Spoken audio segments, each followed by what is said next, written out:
Hi, I'm Amber Dancy, CEO of Practical Rebel, and you are tuned in to the Ladies Power Lunch Show. Hi, I'm Robin Mayberry. I'm the CEO of Robin Mayberry Creates, and you are tuned in to the Ladies Power Lunch Show. Hi, I'm Robin Clare, and I'm the Executive Director of the Seniors Job Bank, and you are tuned in to the Ladies Power Lunch Hi, Show. I'm Megan Shelty, and I'm the CEO of Next Step Education, and you are tuned into the Ladies Power Lunch Show. Hi, my name is Shannon Malcolm Daniels, founder of Speak Success, Public Speaking Communication and Confidence Coaching, and you're tuned in to the Ladies Power Lunch Show.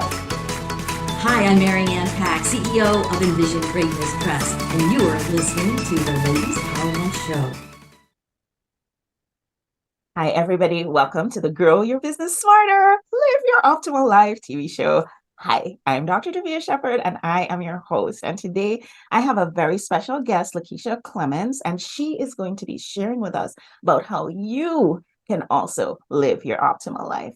In addition to hosting this amazing show on the Win-Win Women Network, I also host a women's group called Ladies Power Lunch. And Ladies Power Lunch is just a place where women in business, we're talking about all kinds of women in business, women in small business, entrepreneurs, solopreneurs, women in larger business, women who might be in corporate life, or maybe they might be in nonprofit. Some of the women are even retired. But what is absolutely true about every single woman in our group is that we are committed to this idea that when we support each other, everybody wins. You see that concern that you have with your business, or even with just finding time for you or growing your personal development. There's somebody in the group, I am certain, who has walked that road before. And what's great about these women is that they will not hesitate to share with you from their hearts. And so I invite you, come join us. And it's really easy to join, and it's 100% free. Just go to growsmarternotharder.com/Facebook. On with the show. Laqueisha, welcome. Thanks so much for saying yes to being on the show today. Again, we love, love, love when we have repeat guests. Welcome, welcome, welcome. Thank you. Thank you so much. I am so happy to be here. I am so excited and, just happy to share with others how to live their optimal life. Awesome. So we're talking about living our optimal life because we're about to launch, and perhaps depending on when you watch this, it'll probably already be available, but we're about to launch the next Ladies Power Lunch anthology called, you guessed it, Live Your Optimal Life. And it's an anthology with some amazing and very diverse authors, and Laqueisha is one of our authors. So Laqueisha, there's some people who maybe they missed your episode before. They might not know the amazingness that is you. So can you share with everybody, who are you? And can you tell everybody a little bit about the amazing work that you do in the world? Absolutely. So I am a financial therapist. I'm a licensed clinical social worker and an accredited financial counselor. I help people understand their emotional and behavioral habits when it comes to their money so that they can hit their financial goals. Because with money, it is definitely more than just a budget. It's more than just the numbers. A lot of times it's very psychological, and I help people to understand what that is for them so they can hit those goals.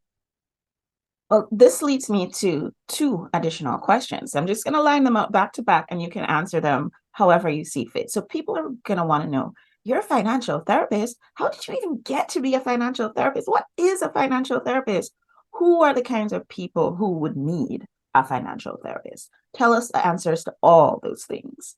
Yes. So of course I'm going to say everyone probably needs a financial therapist because we all deal with money in our lives. But a financial therapist is somebody who understands the emotional or psychological component that happens with people, but also are able to blend the finances in there and understanding things like investment or buying a house or saving and things of that nature, or mortgage rates. Since I shared with you, Dr. Davia, before we came on, I'm about to buy a house. So that's at the top of my brain here. Congratulations. Thank you. But like those things, financial therapists understand a lot of those basic financial literacy tools and skills, and they combine the psychological component with your mental health, the anxiety, the depression that can come along when we deal with money, when we become overwhelmed with money, those things, those behavioral habits that could happen. So a financial therapist will help you to, one, understand it, because a lot of times we don't know that we're doing certain things until someone really sits down and talk to us about it and point it out. You'll understand it, and then also be able to create a routine or habit that is healthy around your money, so that way you are hitting those money goals that you want to hit. And then, did I answer all three of your questions? Was there one more in there? Well, I mean, folks are wondering, Laqueisha, how did you come to be a financial therapist? Like when you go to your college counselor and you're looking at, all the different job opportunities that are out there, I just don't remember financial therapists being in that book. You're right, because it was not in that book. And it's funny you should mention about going to the college counselor, because this kind of fell in my lap, I'll say. As a lot of people do in some of their professions, you tend to like fall into certain things. And early on in adulthood, I got into a lot of credit card debt. I was in college, didn't know much about financial literacy, and I just knew that I was old enough now where I can open up credit cards wherever I wanted to go. So I did, but didn't realize that I also needed to make sure I pay all of it back. Didn't know that the interest rates are extremely high on credit cards. Didn't know a lot of those things. So I quickly, at an early age, in my early 20s, got into a lot of credit card debt, about $25,000-$30,000. And here I am. I was just finishing school, so I'm just starting out in my social work career. So I was also seeing clients on an individual level that also would come with a lot of money struggles, a lot of problems around money. And now I'm having my own problems around money because I had a whole lot of debt at that time and I was struggling to pay it and I was overwhelmed by it. So I then go down these rabbit holes, as a lot of people do with Google, start Googling ways I can make more money, or just ways of why this could be occurring, and came across actually a financial psychologist, Brad Klontz, and he's written, I think, about 9 books now. But I came across his material and I started to learn and understand, like, oh, okay, my background, my upbringing, who I was around, all of that tied into it as to why I had made the decisions I was making. Why I thought, my mother used to always tell me that you can have a credit card you paid off over time. So I thought paying, $50 here and there, or $25 every month was going to be okay. Again, not realizing that there was such high interest. So I really wasn't getting anywhere in terms of paying off that debt.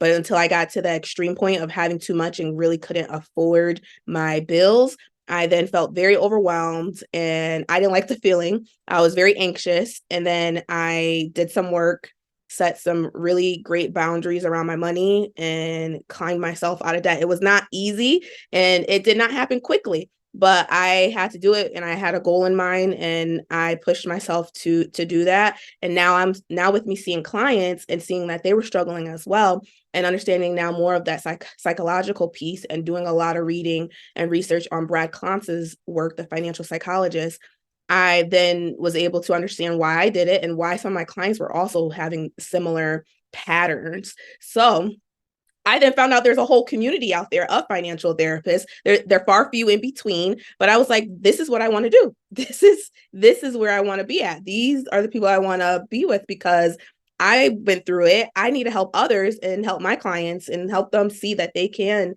hit their financial goals, that they do not have to feel like they're always going to be drowning in debt, or that they are going to have to file bankruptcy every few years. Like, there was just constantly something. So I wanted to make a lasting impact on clients so that they can take some skills and understand why they were doing what they do, but then also changing that.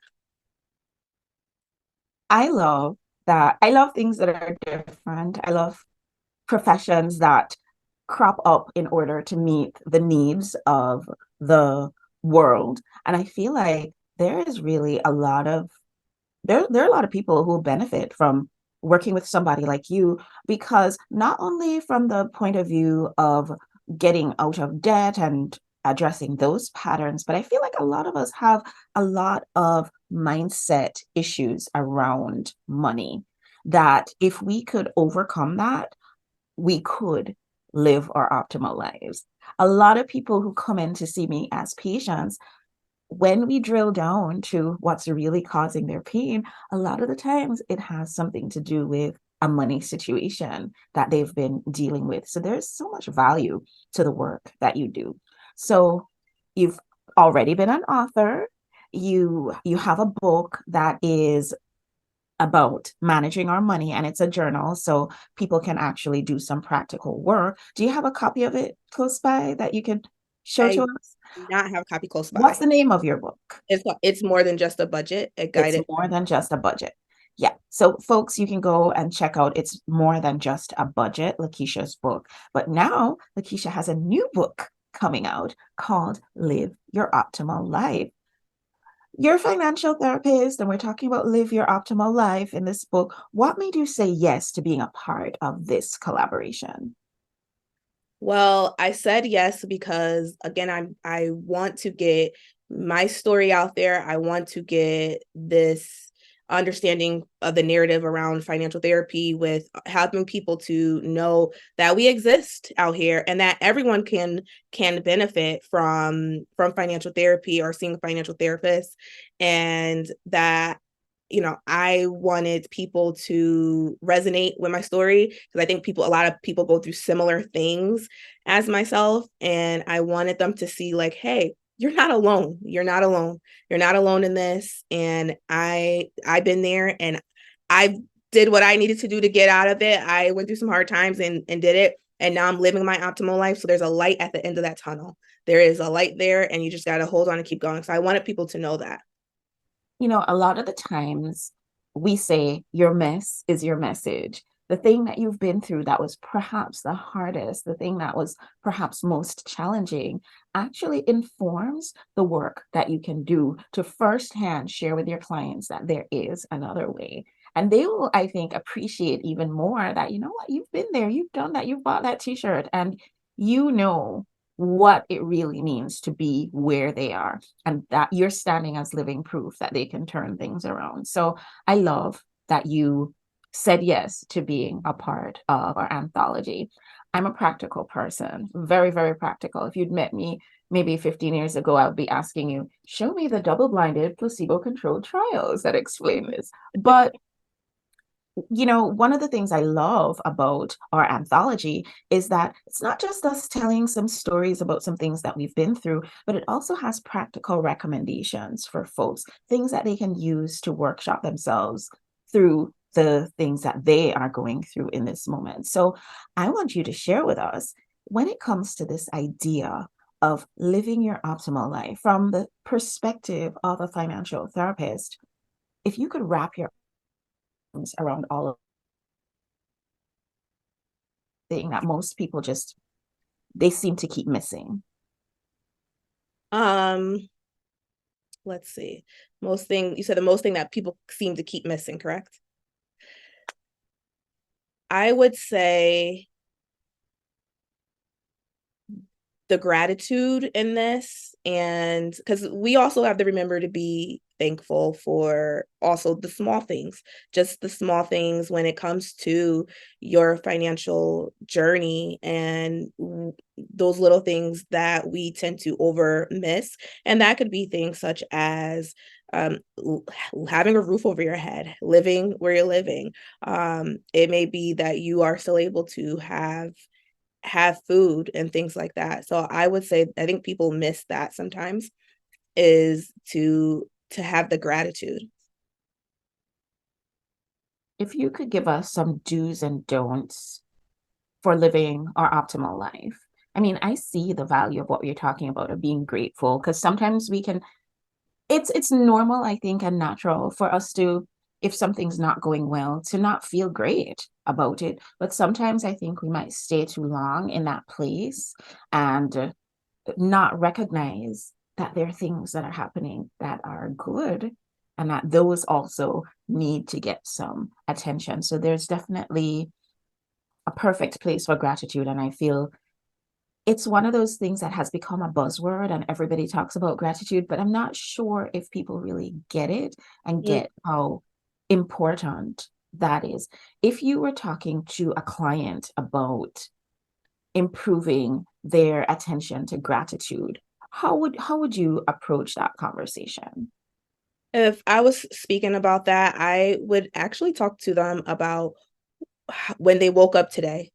What was the first thing on their mind? How their day went? What were they thankful for that was well or good in their day? And so like a big thing for a lot of people are kids. So waking up and the fact that you may have small kids like waking you up, jumping on the bed, even though you may not really want to get up, but kids may want to, you got to get up. So I would say a lot of people are usually like, okay, I'm really grateful. I love my kids. I love waking up and seeing them smile. Those things I would explain gratitude in that way. Or even it might be at night where it's, you know what, I'm grateful that I'm able to sit here at night with my family and we're able to watch TV, and us just being together is something that I'm really, really grateful for. Because again, I think we miss those little things that happen in our lives that we truly, truly enjoy. And even as a financial therapist, I explain to people you can continue to have fun and live your optimal life without spending money. And it's those things, those spending time with your family, taking walks, all those things that you can continue to do that you may forget, like, you know what, I really like this. I actually really, really enjoy this, and I'm very happy about this.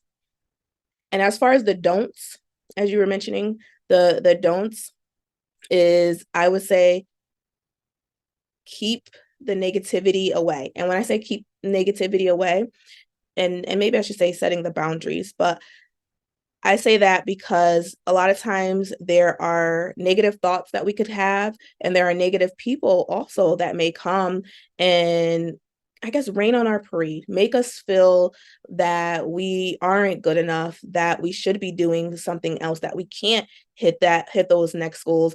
And those negative thoughts or people coming to you saying those negative things, that could happen, but it's important for you to say, you know what? That's this person's perspective. I refuse to accept that. And I am going to continue to live my optimal life by doing X, Y, or Z, however, whatever that may look like. Or if those thoughts come into your head, it's about shifting those negative thoughts into, okay, my money may be very low this week, and I may not be able to take my kids to the trampoline park, but you know what? We're going to enjoy going on this hike outside, and maybe just shifting it in those ways. I love all of these. I have, our Ladies Power Lunch Grow Smarter principles, and one of them is you gotta look at the people that you have around you. You gotta look at the pictures that you have in your head. Those are two things that really influence a lot the way that you are being, the way that you're able to live your optimal life.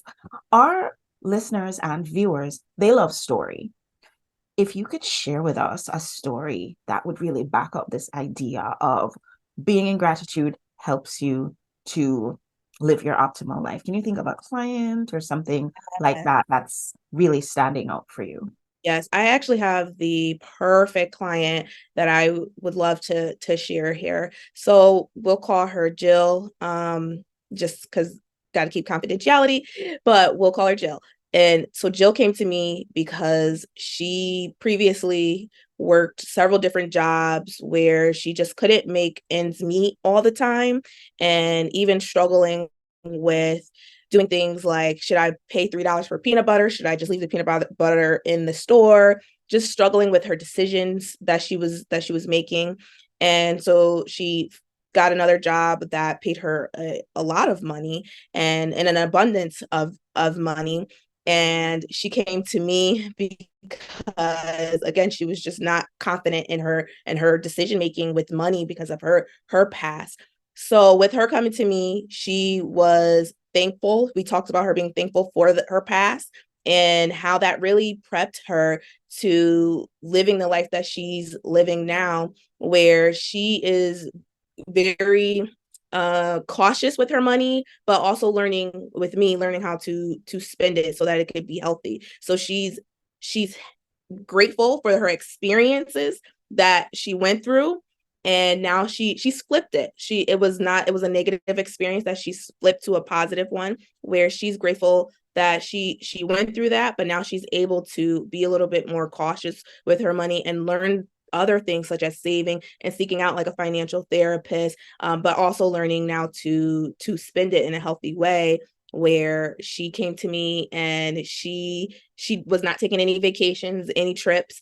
She wanted to see some friends in Europe, and she was able to go see those friends over in Europe, which is a trip that she would have never have taken had she have not come see me. And so much so that even now when we do check-ins randomly, she will tell me, hey, I booked another trip to Denver, or I booked this other trip to California, which these were her goals with me when she initially came. And the fact that she is now just telling me, hey, I'm doing this, it's amazing, because she's living her optimal life. That's really, really a heartwarming story for sure. What about the other side of the coin? The sort of clients who tell us a story about the kind of client who really needed to set better boundaries with thoughts or with people, that sort of thing.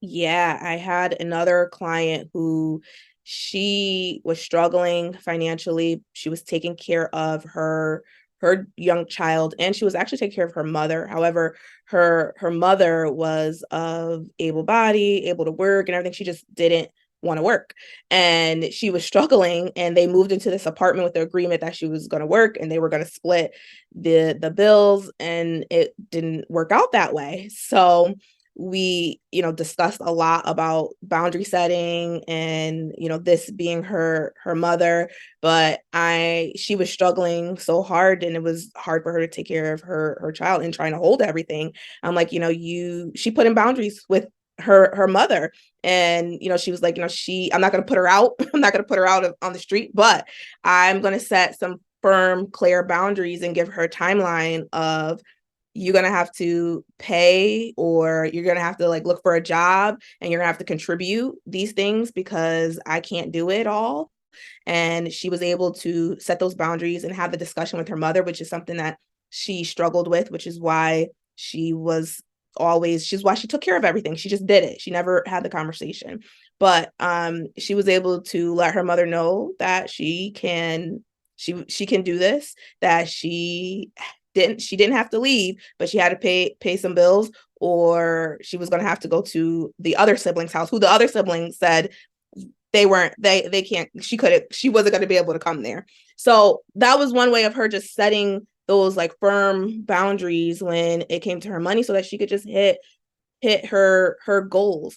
And then when it comes to our thoughts, I've had clients, again, when it comes to these like negative thinking in their head, where they may say to themselves, especially, they'll debate in their head as to if they should buy a certain thing or if they shouldn't. So it may be saying, if I should go ahead and buy a living room set because I want to, not because I need it, or if I shouldn't, depending upon like the money that they may have coming in. And I'll tell them, like, make out your list of your wants and your needs, and then decide, is this something that you really like? Is this something you really need? Is this where you want to put your money to? Is this something that's going to contribute to your overall healthy financial well-being because you need it for whatever the reason may be?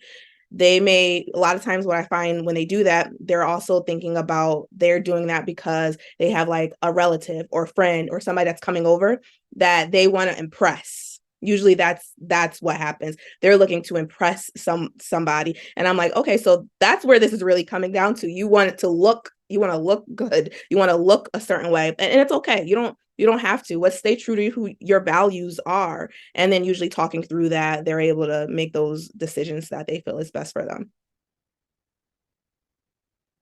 So we've all been in that situation, I'm sure, where we've had people around us who we have to set boundaries with. And I know firsthand that setting boundaries with parents is difficult. So I can understand how that's something that would definitely come up in a conversation with a financial therapist.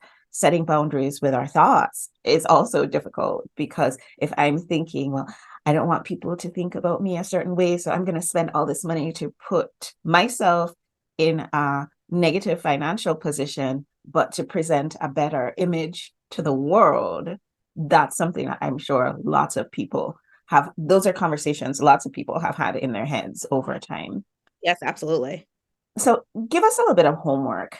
Give us something that we can take away from today's conversation and go home and do to move ourselves forward as far as living our best financial life goes. My homework would be is I'm big on journaling. So I would say if you can go home and journal around what your optimal financial life or financial well-being is and how you're going to get there. I would say let's start with those two things. If you can go home and journal, so what your financial well-being, optimal life well-being is, and how you can get there. And just take time to sit down in a quiet room and really be one with your thoughts and really take the time to sit down and look at what does that really, really look like. And I'm truly believe when you put it down on paper, you're manifesting it and it's going to happen.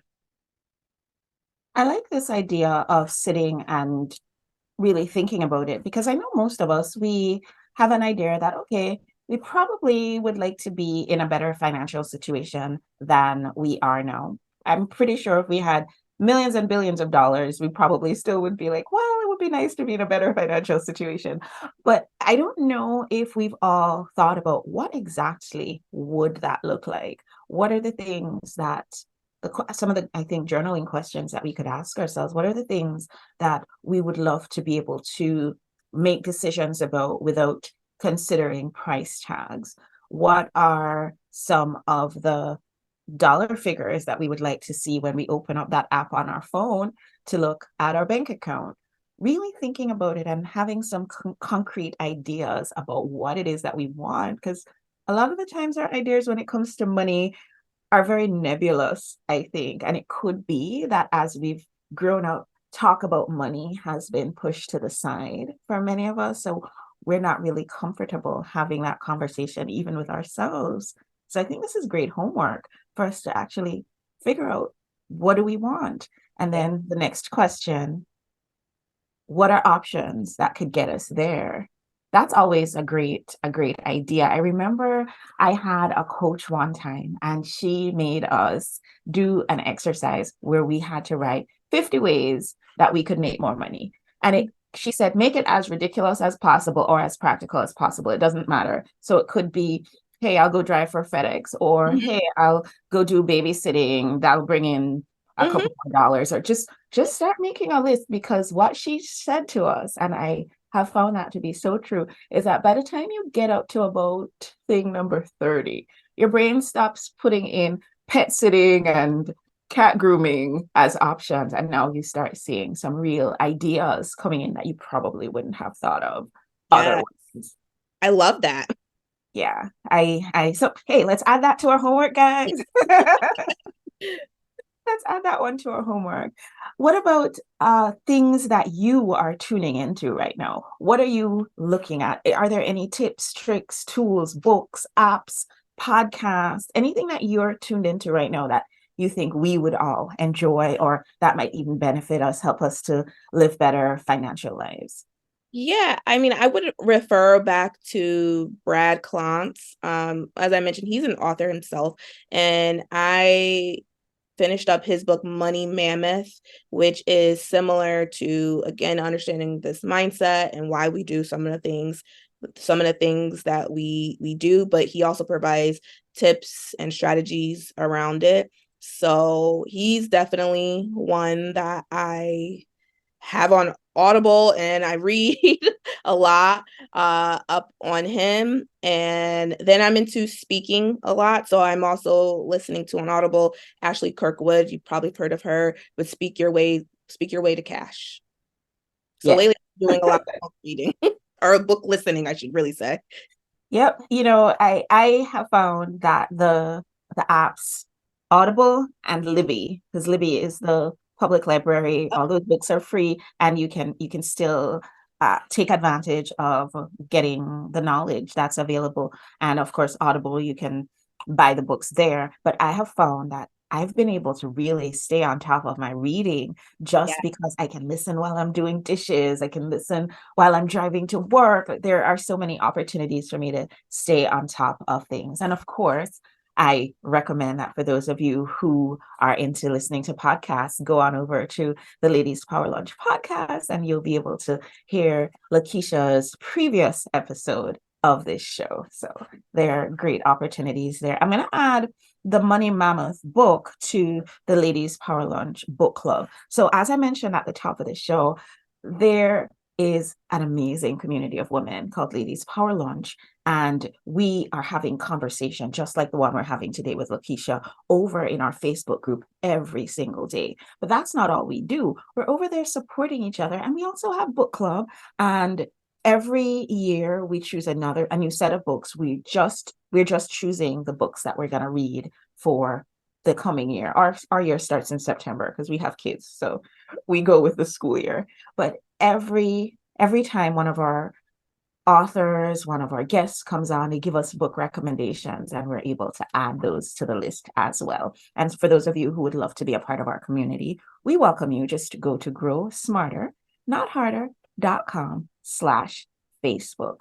So Laqueisha, you're going to be one of our presenters on our upcoming Ladies Power Lunch anthology launch for Live Your Optimal Life.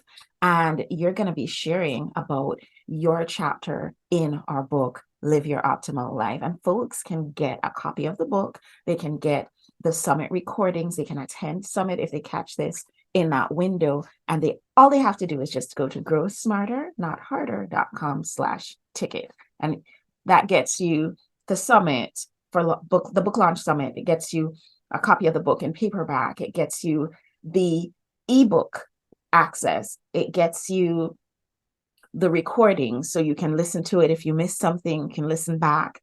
It also gets you some swag from us at Live Your Optimal Life. So it's going to be great. I hope people can come. It's October 16th is when we're having our summit. But of course, these are evergreen. So if you catch this after October 16th, still go to growsmarter.com/ticket because you'll still be able to get the replays and everything else that I mentioned. Any final words for us, Laqueisha? Anything you want us to absolutely remember about living our optimal financial lives? I would say just continue to be true to yourself and really evaluate who that is or what that is when it comes to your financial well-being. Because I think we tend to forget like where we really want our money to be at. So I would just say that would probably my final words is to be true to yourself and really evaluate your financial well-being. Awesome. So at the end of every show, I pull a card. I have many different card decks and I pull a card. It gives me a great thought for the week. I hope it also gives you a great thought for the week. I feel as though these cards, they pull whatever is rattling around in my subconscious and brings it right to the front so I can pay attention to it. And wouldn't you just know, it's always the right card for the conversation that we're having every single time. I decided that since we're talking about finances and financial therapists, and we're talking about living your optimal financial life, that it would be a great idea to pull from this card deck called Divine Abundance by Tosha Silver. Love Tosha Silver. She is one of my favorite people to read about when it comes to read her work when it comes to money stuff. Now you're going to be one of my favorite people now that you're a best-selling author. The card I pulled. Look at that. I cannot make this stuff up. Every single time it's the right card for the conversation that we're having. It says, "Fill me with gratitude for all you give. May I be a vehicle for you wherever I go." What's this card evoking for you? When you saw that it says gratitude, what's the first thing that popped into your mind? The first thing that popped into my mind was probably, I was like, wow, it's right. That is right. Gratitude. Yep, absolutely. I think for me, what this card is saying is that we can all live our optimal financial life and that the place to start is where you started at the very beginning of our conversation today. The place to start is gratitude. Laqueisha, how can people reach out to you? How can they connect with you? you can definitely connect on my website, www.freedomlifetherapy.com. I also have some free tips on there around money mindset. So you can definitely check that out on my website. And you can connect with me on Instagram, the money therapist _1, and on LinkedIn as Laqueisha Clemons. And you can also find me on Facebook with Freedom Life Therapy. Beautiful. Thank you so much, Laqueisha, for being a part of our community. Thank you so much for being a part of our show today. And I want to invite everybody. One, make sure that you tune in to our new book, which is a bestseller. It's called Live Your Optimal Life, and it has amazing stories by 18 authors and also workshops at the end for every single chapter so that we can actually work through this idea of living our optimal life. So go to growsmarternotharder.com/ticket. And when you go there and you purchase your ticket, you're going to get the book in paperback. You're going to get access to the Kindle copy. That's the ebook. You're going to get access to the recordings of the Ladies Power Lunch Book Launch Summit. If you connect with us in time, you can join us live and in person, or you can join us virtually for Summit. And of course, if you purchase your ticket within this early bird window, we'll send you Summit swag. Thanks so much for joining us. Come join our community, growsmarternotharder.com/Facebook, and we welcome you.